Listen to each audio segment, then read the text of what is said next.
the game, cause see the boxing voice. Welcome back, gang, for the first time and hopefully many more to come.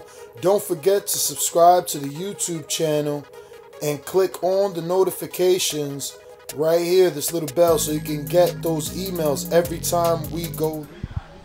What's going on? It's Michael Gross with the Boxing Voice. I'm here with Deontay's Wilder trainer manager, Deas. How's it going today, Deas? Doing good, man, doing good.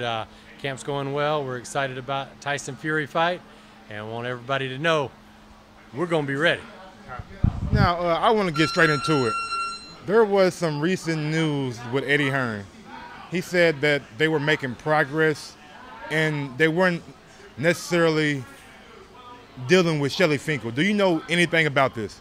No, all I know is I have two hats that I wear. I've got the manager hat and I got the trainer hat. Once I'm in camp, it's all trainer. I don't want to hear about anything other than Tyson Fury. Nothing, because none of that matters to me. None of that has anything to do with anything. We have to take business very seriously and take care of business against Tyson Fury, or there is nothing else. There is no other fight to talk about. So for me, I'm zeroed in on Tyson Fury and the task at hand. What's the biggest challenge that you think Tyson Fury represents? He's got a lot going for him. I'm enjoying the film work, which is part of what I do. I'm really almost like seeing this as the biggest challenge from a coaching standpoint as well, because Fury is athletic, he's tall, he's got a very, very strong mind. He's awkward, which is very difficult to prepare for. He can box lefty, he can box righty, in and out, a little bit of everything. You never quite know what you're going to get. You try to chart him, and he may do the same thing that 8 times in the first 3 rounds of a fight, and you say, okay, I see a pattern, and then he doesn't do it again for 9 more rounds. You go, golly, he doesn't really have a discernible pattern for a lot of what he does. So it's up to me to try to get the best that I can get out of it. But I just see a lot. Long-winded answer, I know, but that's because of the respect that I have for Tyson Fury and what he brings to the table. So what do you say to those detractors that say it's too soon for Fury? He's been out of the ring 2 years. He only had 2 opponents, but they weren't top-level opponents. What do you say to people that think this is not a real fight? Well, it's obviously a real fight. If you think this isn't a real fight, then you don't really know what you're doing, because this is a great fight. This is a pay-per-view fight for a reason. This is 2 enormous heavyweights that are both undefeated. One the champion of the biggest belt, the other lineal champion, and they're putting it on the line undefeated against each other. And I think that speaks volumes. I think they're both to be congratulated for taking a fight of this magnitude. I think it's an enormous fight. I think that Fury has to say to himself whether he's ready or not. And he obviously thinks he's ready, or he would have taken the fight, because he's not going in there to not bring his best game. The second thing that I would say is Tyson Fury has fought twice since we last fought. So he's actually been the more active guy over the course of 2018. And then I do want to say that as far as Deontay Wilder is concerned, you got to say that 2018, no heavyweight has put on bigger fights than Deontay Wilder. He's been part of the 2 biggest fights in the heavyweight division of 2018. Nobody else has taken on Luis Ortiz and Tyson Fury in the same year.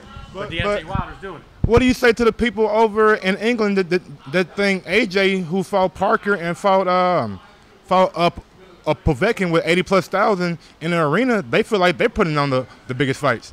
Well, they can feel that way, and you know what? The English have some of the best fans in the world. There is no question.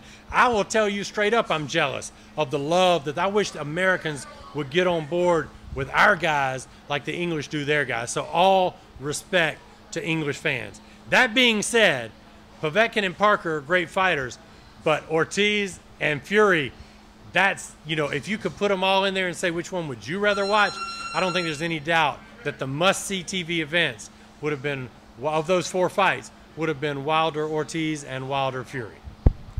How do you feel as a trainer about Tyson Fury coming to America so soon, starting his camp in Big Bear, and not coming over like most fighters do a week or 2 weeks before the fight? Well, I think he's a smart guy, and I think he knows where the distractions are for him, and he knows what's the best case scenario for him, and he's giving himself every chance to succeed. I think the world of his team.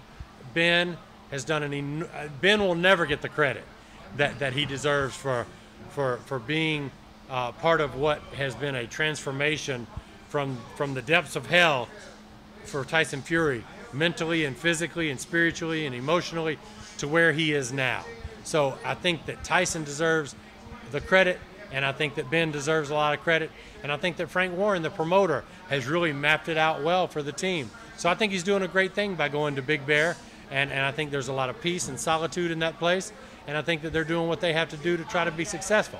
Our job is to make sure they're not successful, and that's what we're here to do. We're here to do the work and to put in the work, and Deontay Wilder will always outwork anybody that you put him up against.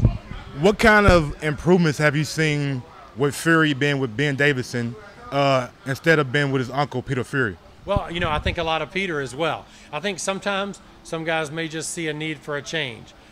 Peter did a great job with Fury. There's no question about that. Ben has to be Ben. Peter has to be Peter. So they're both, what Ben has done is from more a physical standpoint as well. He does have the boxing knowledge as well, but the physical standpoint and getting Tyson to buy in to what needs to be done to get him back in shape coming from where he came from is not easy to go back to where he is now. It's been an incredible journey. So I think he's just all around. He's had good people around him, but ultimately it all comes back to Tyson Fury. He's the one that's got to get up in the morning. He's the one that's got to go to the gym. He's the one that's got to do all the right things and eat all the right things, and he's doing that. Do you have any prediction for the fight? Oh, I always believe that we're going to win the fight. I always believe in our preparation. I always believe in our execution. I always believe in how we do things, and the program that we have gives us the best chance to succeed.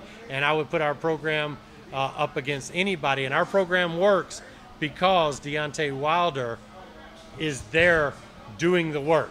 You see what I'm saying? Deontay is not some guy that fell out of space doing these things. He put the work in from day one, and that's what people don't really understand. So my prediction is that we're going to win the fight. I never predict rounds. I leave that up to all the other guys. I'm not so much a social media guy. I barely know how to turn a TV on, much less get on the internet. So I'm really not a guy that's going to go read comments and all that. I just know that my place is in the gym, and I believe in my guy, and I believe in Deontay Wilder. I always have believed in him, and he's always come through, so I know he'll come through yet again. Well, Jay, thanks for your time. I really do appreciate it. I know you don't use social media, so is there anywhere the fans can follow you or try to interact with you? I think I'm on Facebook. That's about as much as I do. But I will say this. I really want people to tune into this fight. If you can make the fight, come make the fight. It's going to be an enormous event all the way through. It's going to be a show bigger and better than even what I can tell you is composite in the fights. It's even bigger than that. Every celebrity in the world is going to be there because, let's face it, all they got to do is walk out their front door and they're at the Staples Center. The second thing is, if you can't make it, really click that button. Boxing can only succeed if we support it, and we really want people to support it. And this is the heavyweight division, and we're back. Heavyweight division is back like it hasn't been in a long time, and these two guys are putting it on the line for your entertainment. And I'm telling you, it's going to be worth seeing. It's going to be a lot of fun.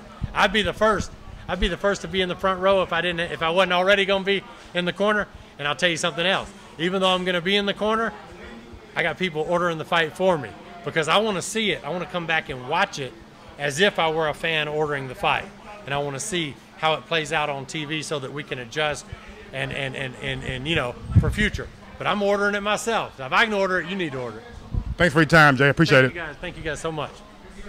TBV family, yes, YouTube has been cutting funding to their channels as of late, and with net neutrality going through its process, the internet is changing. If you want to keep your favorite channel intact, coming up with tons of content, and plus get hours and hours of extra content, head over to patreon.com/ThaBoxingVoice to become a member of the TBV family and help support the channel. Peace.